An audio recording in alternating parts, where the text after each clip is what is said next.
আসসালামু আলাইকুম everyone, welcome back to my YouTube channel. আজ আমি আপনাদের সঙ্গে শেয়ার করব ঘরে থাকা খুবই অল্প উপকরণ দিয়ে ম্যাঙ্গো আইসক্রিম। আর এখন তো কম বেশি সবার ঘরেই আম থাকে। এই ম্যাঙ্গো আইসক্রিম খেতে কিন্তু দোকানের ম্যাঙ্গো আইসক্রিমগুলো থেকে অনেকটা টেস্টি। আর এই ম্যাঙ্গো আইসক্রিম তৈরি করতে কিন্তু আমি কোনো ক্রিম ইউজ করব না। আশা করছি আমার আজকের ভিডিওটি আপনাদের কাছে ভালো লাগবে। এখানে আমি 1.5 কেজি দুধ জাল করে অর্ধেকেরও কম করে নিয়েছি। জাল করে প্রায় 300 গ্রামের মতো হয়েছে। আর আপনারা দেখতেই পাচ্ছেন দুধ ঠিক কতটা ঘন হয়েছে। আর ম্যাঙ্গো আইসক্রিম তৈরি করতে দুধ যতটা ঘন হবে আইসক্রিম খেতেও কিন্তু ঠিক ততটাই টেস্টি হবে। এখানে আমি 4টার মতো মিডিয়াম সাইজের আম একটু চটকিয়ে নিয়েছি। আর এই আমগুলো কিন্তু খেতে অনেক মিষ্টি। তো এই পর্যায়ে আমগুলোকে একটি ব্লেন্ডারের জারে দিয়ে দিচ্ছি। এখন আগে থেকে কুক করে রাখা 300 গ্রাম ঘন দুধ দিয়ে দিচ্ছি। 1/3 কাপ কনডেন্স মিল্ক। তবে আপনাদের কাছে যদি কনডেন্স মিল্ক না থাকে সেক্ষেত্রে চিনিটাও ব্যবহার করতে পারেন, তবে কনডেন্স মিল্ক ব্যবহার করলে একটু বেশি ভালো হয়। এখন সবগুলো উপকরণকে খুবই ভালো করে ব্লেন্ড করে নিচ্ছি।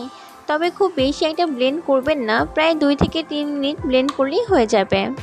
সবগুলো উপকরণকে খুবই ভালো করে ব্লেন্ড করে নিয়েছি এবং আপনারা দেখতেই পাচ্ছেন আমগুলো কিন্তু আগে থেকে একটু বেড়ে গিয়েছে। আর এর কনসিস্টেন্সিটা কিন্তু ঠিক এমন হবে। একটি কাচের পাত্রে এগুলোকে ঢেলে দিচ্ছি।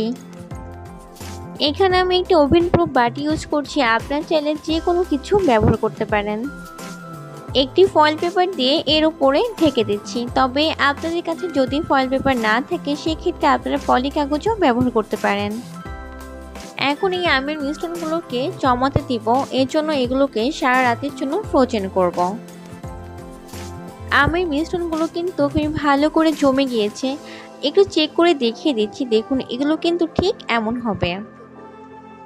এখন এই আমের মিশ্রণগুলোকে বিট করতে হবে, এজন্য এগুলোকে একটু ভেঙে নিচ্ছি। আমের মিশ্রণগুলোকে আমি বড় একটি পাত্রে নিয়েছি। তো এই পর্যায়ে আমি এখন এগুলোকে বিট করে নেব। প্রায় 2 মিনিট পরে দেখা যাবে আমের মিশ্রণগুলো আগের থেকে অনেকটাই ফ্লাফি হয়ে এসেছে। তো এই পর্যায়ে আমের মিশ্রণগুলোকে আরও একটু বিট করে নিচ্ছি। তবে খুব বেশি একটা বিট করা যাবে না, কারণ ওভার বিট করলে কিন্তু এর ফ্লাফিনেসটা নষ্ট হয়ে যাবে। আবার বিট করতে করতে আমের মিশ্রণগুলোকে কিন্তু পাতলা করা যাবে না, এর আগে কিন্তু বিটার মেশিনটা অফ করে দিতে হবে। এখন এই আমের মিশ্রণগুলোকে আমি আবার জমাতে দিব, এজন্য আমি সেই পাত্রে আবার এগুলোকে ঢেলে দিচ্ছি। এই পর্যায়ে আমার বিট করে নেওয়া শেষ। আমি প্রায় 3 মিনিটের মতো বিট করে নিয়েছি। বিট করে নেওয়ার পরে দেখা যাবে আমের মিশ্রণগুলো আগের থেকে অনেকটাই বেড়ে গিয়েছে। এখন এই আমের মিশ্রণগুলোকে সেই একই পাত্রে ঢেলে দিচ্ছি। তো এই পর্যায়ে একটি স্পুন দিয়ে এর ওপর একটু সমান করে দিচ্ছি। এখন আবারও ফয়েল পেপার পেঁচিয়ে সারা রাতের জন্য ফ্রোজেন হতে দিচ্ছি। এতে করে আইসক্রিমটা খুবই ভালোভাবে সেট হয়ে যাবে। ম্যাঙ্গো আইসক্রিমটি কিন্তু খুবই ভালোভাবে সেট হয়ে গিয়েছে এবং আপনারা দেখতেই পাচ্ছেন এটি দেখতে ঠিক কতটাই লোভনীয় হয়েছে। আর এই ম্যাঙ্গো আইসক্রিমটি খেতে কিন্তু দোকানের থেকেও অনেক গুণে টেস্টি। বাসায় কোনো গেস্ট আসলে যদি আপনারা এই ম্যাঙ্গো আইসক্রিমটি সার্ভ করেন তাহলে তারা বুঝতেই পারবে না এটা দোকানের না আপনার হাতে বানানো।